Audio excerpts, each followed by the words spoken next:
Nakakuha si Junjun Mango ng package na hindi niya in-order. Sa loob, isang kakaibang metal na piraso. Ano to? Bumalik siya sa post office para i-return. Pero kinabukasan, may dalawang package na naman. Mas kakaiba ang laman. Totoy Apple, tignan mo to. Parang circuit board. Lumaki ang mata ni Totoy. Junjun, wag mo nang i-return yan. Bakit? Tingnan mo ang address.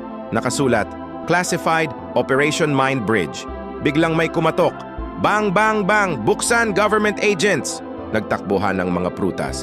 Nasaan ang packages? Sigaw ng boses sa labas. Bumulong si Baby Strawberry. Junjun, alam ko na kung ano yan.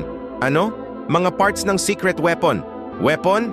At ikaw, accidentally nakakuha ng lahat. Crash! Nabasag ang pinto. Kailangan nating tumakas ngayon na. Tumakbo si Junjun habang hawak ang mysterious packages. Pero hindi pa tapos ang mystery. May mas malaking secret pa silang madadiskubre.